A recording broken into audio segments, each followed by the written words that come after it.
Okay, welcome everyone to From Darkness to Light. This is our latest segment, and I'm here with, remind me, Mrs. Fine. Hello, Mum. How are you? I'm very well, thank you. Good to see you. Good to see you all the way from Hendon. I think this is quite a special, series or special part of the series, because we're going to talk about something that we've probably rarely talked about, definitely not in the series. I don't think we've talked about it much. So do you just want to give your background? Well, I can do that if you want, Mother. From Cardiff, currently teaching in Menorah High School with Jackie Rudolph, actually, for those who are watching from Stanmore, having taught in Kisharon for how long? Oh my gosh, on and off for about 20 years. 20 years, wow. And also a therapist, right? Mm-hmm. Yeah, I'm a special needs teacher, which I've been doing for probably about 40 years. And I retrained as a therapist, as a counsellor about 10 years ago, something that I always wanted to do. Right, okay, amazing. Fine. So let's talk about the particular challenge that you faced. Now, it's not an opportunity for you to talk about, stories of me growing up and, Shame.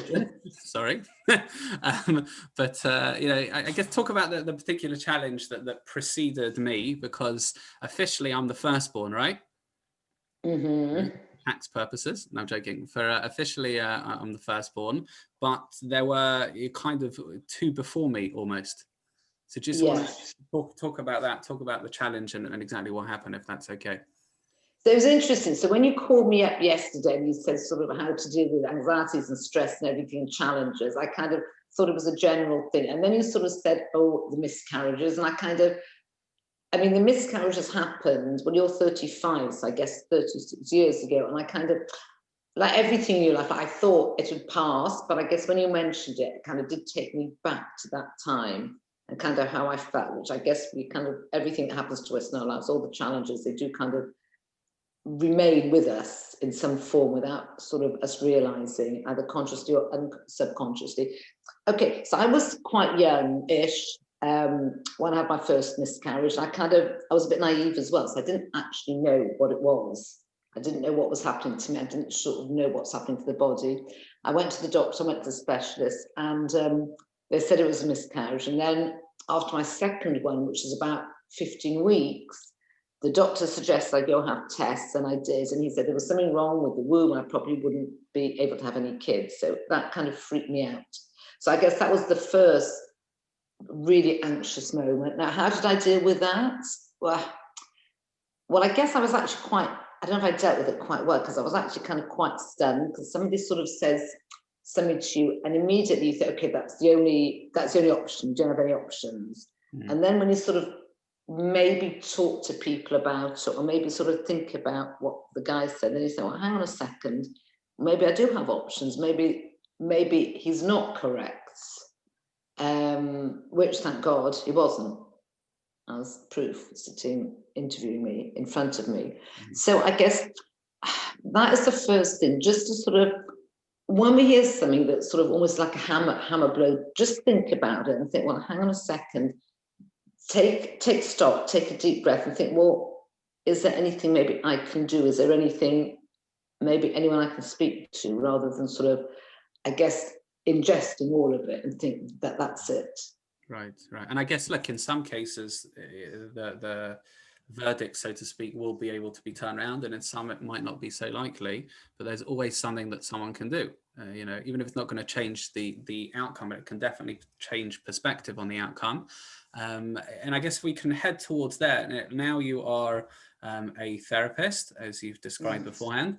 Are there any coping mechanisms that you've learned from the kind of personal experience that then you help your clients or those who come visit? Anything that you then kind of transfer onto them? So I guess the main thing, sort of as a therapist, or I guess as anybody, any sort of human being, is the skill of listening. Very often somebody said something and we say, oh yes, well maybe you should do this and that, or maybe yes. And quite often people actually don't want to be told, they just want to be heard. and for us to sort of, I guess, experience what they're going through emotionally. And sometimes they may not even want solutions, they just want us to, I guess, acknowledge and validate what they're feeling. So I feel that's kind of quite important when any of us are going through any sort of challenge or trauma. Mm-hmm. Right. I guess just medically, that's also probably something that, I know one of your, well, obviously I know because it's my sister-in-law, but one of your daughter-in-laws is a doctor. So I guess medically, it's also something that's important. The doctors shouldn't just distribute their verdicts that quickly. They should have a listening ear and be able to say it, in a very careful and considerate tone. That's also quite important. Yeah, because you see, I think that's a very important point, because for doctors, like a miscarriage, for example, is kind of quite normal. Yeah, it's very usual, and for the doctor it is, but for the person who's actually experiencing it, it isn't normal. Right. And I think that is quite an important skill that actually doctors should be taught. In fact, I think part of the doctor's course now, the medical course now, is to teach them that sort of aspect. Right. It's funny, last night I had a rabbi on the show, so to speak, and he was talking about doing lots and lots of levayas. He does about 50 a year. It's quite a lot, right? Yeah. That's also your point.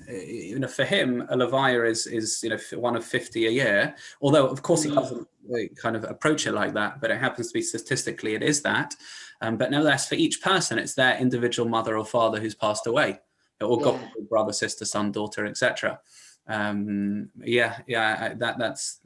is also very important. Were there any other coping mechanisms either that you've seen, you've noticed, you've experienced? Anything else quite powerful? I think especially nowadays with the sort of corona and the lockdown, there's a huge amount of anxiety from all areas, and I think it's kind of, rather than try and fight the anxiety, just sort of go with it and acknowledge, yes, I am feeling anxious, rather than, oh no, I must relax, I must calm down. Just sort of breathe it and go through with what you're feeling, because it will pass. Okay. So I think that's important, and also to talking is a great tool. Fantastic.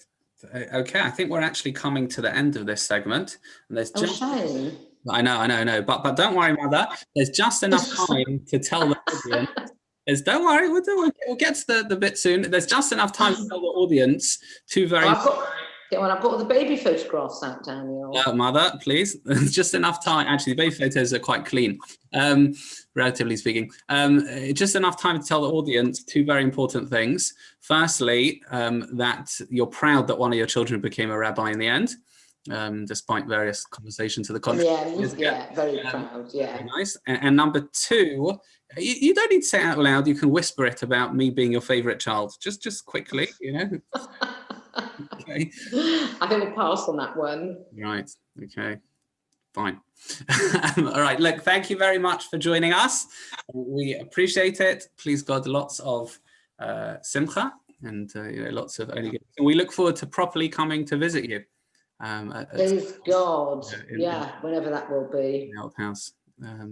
All right. Lovely. Thank you so much. Appreciate it. Darling, lovely. Bye. Thank you.